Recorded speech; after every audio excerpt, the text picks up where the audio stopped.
جوانی کی خواہشوں کی وجہ سے پریشان ہیں اور آپ نہیں جانتے کہ آپ ان پر کیسے قابو پائیں؟ میرے عزیزو، ہر ایک نوجوان جو ہے ان مسائل سے گزرتا ہے، جوانی کی خواہشات سے گزرتا ہے اور نہیں جانتا کہ ان پر کیسے قابو پائے، اور وہ اپنی خواہشات کے ذریعہ سے بہت ہی زیادہ گناہ میں دستا چلا جاتا ہے اور خدا سے دوری اختیار کر لیتا ہے۔ میرے عزیزو، جوانی کی بہت ساری خواہشات ہوتی ہیں۔ میں پاسٹر علیشہ گلر آج میں آپ کے ساتھ بات کروں گا اس ٹاپک پر کہ نوجوانوں کو کیا مشکلات پیش آتی ہیں اور وہ ان پر قابو کیسے پا سکتے ہیں۔ تو میرے عزیزو، اگر ہم دوسرا تیموتھیوس اس کا 2 باب اس کی 22 آیت پڑھیں تو وہاں پولس رسول تیموتھیوس کو لکھتا ہے کہ جوانی کی خواہشوں سے بھاگو۔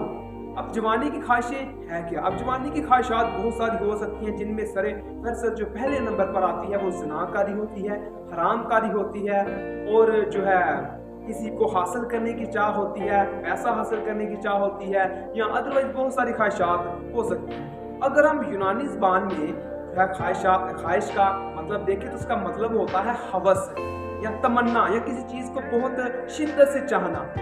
اور جو رسول کہتا ہے کہ ہمیں جوانی کی خواہشوں سے یعنی کہ اس بے تابی سے، اس ہوس سے بھاگنا ہے، اور بھاگنے کے لیے جو لفظ وہ یونانی استعمال کرتا ہے وہ گیپو لفظ استعمال ہوتا ہے، جس کا مطلب ہوتا ہے کہ فرار ہو جانا۔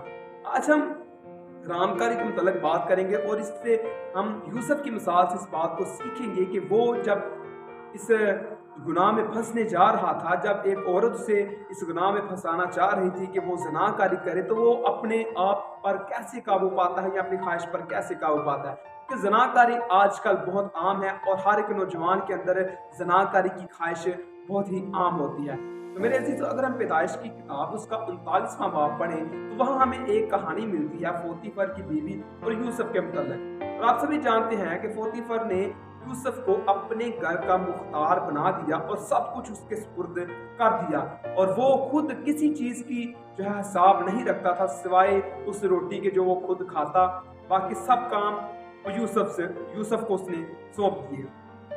اس کی بیوی جو تھی، یوسف دکھنے میں خوبصورت تھا۔ اب وہ کیا کہتی ہے کہ تو میرے ساتھ ہم بستری کر، تو میرے ساتھ صحبت کر، لیکن یوسف کہتا ہے کہ ایسا ہرگز میں نہیں کر سکتا، کیونکہ تیرے خامد یعنی کہ میرے آقا نے سب کچھ مجھے سونپ دیا ہے سوائے تیرے، کیونکہ تو اس کی بیوی ہے۔ میں تیرے ساتھ صحبت نہیں کر سکتا کیونکہ میں اپنے خدا کا گناہگار ہرگز نہیں ہو سکتا۔ اب وہ ایسی بات کیوں کرتا ہے؟ میرے عزیزو، اس نے خدا کے کلام کے ذریعے اس چیز پر قابو پایا، کیونکہ وہ جانتا تھا کہ خداوند جو ہے حرام کاری سے باز رہنے کو کہتا ہے۔ خدا نہیں چاہتا کہ ہم حرام کاری کریں، کیونکہ ہمیں جو ہے نئے عہد نامے میں بہت سارے حوالہ جات ایسے ملتے ہیں جو کہتے ہیں کہ حرام کاری سے بھاگو، اور بھاگنے کے لیے لفظ یہی استعمال ہوتا ہے یا کوئی یعنی کہ فرار ہو جاؤ۔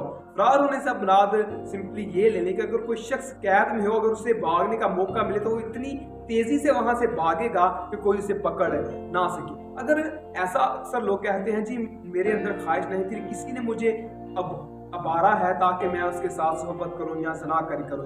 یہاں بھی ایسا ہی ہو رہا تھا کہ وہ یوسف کو کہہ رہی تھی کہ میرے ساتھ صحبت کر، لیکن وہ کہتا ہے کہ میں ایسا ہرگز نہیں کروں گا، کیونکہ ہم جانتے ہیں کہ یہ شریعت کی کتاب میں 7واں حکم بھی یہ ہے کہ تو زنا نہ کرنا، کیونکہ خدا ایسا نہیں چاہتا کہ ہم زنا کریں۔ تو میرے عزیزو، اگر آپ اس خواہش پر قابو پانا چاہتے ہیں، آج ہی خدا کے کلام کی طرف متوجہ ہو، خدا کے کلام کو پڑھنا شروع کریں، خدا کے کلام کو سیکھنا شروع کریں، خدا کے حضور دعا کرنا شروع کریں۔ آپ جو ہیں خدا کے کلام کے ذریعہ سے ہی اپنی خواہشات پر غالب آ سکتے ہیں، ورنہ ابلیس تو آپ کو استعمال کرے گا۔ وہ جو ہے آپ کو زنا کاری کی طرف لے کر جائے گا، حرام کاری کی طرف لے کر جائے گا، جو ہے لوگ آپ کو ابارے کہ آئیں ہمارے ساتھ گناہ کریں۔ لیکن میرے عزیزو، نوجوانوں، آپ نے ایسا ہرگز نہیں کرنا۔ آپ نے خدا کے کلام کو سامنے رکھنا ہے کہ خدا نہیں چاہتا کہ ہم زنا کریں، خدا نہیں چاہتا کہ ہم جو ہے گناہ کریں۔ تو میرے عزیزو، خدا کے کلام کا مطالعہ کریں، خدا کے کلام کی طرف توجہ دیں تاکہ آپ اپنی جوانی کی خواہشات پر غالب آ سکیں۔ پھر مزید بات کریں گے کسی اور خواہش پر کہ ہم نے اس پر کیسے قابو پانا ہے۔ تب کے لیے خدا آپ کو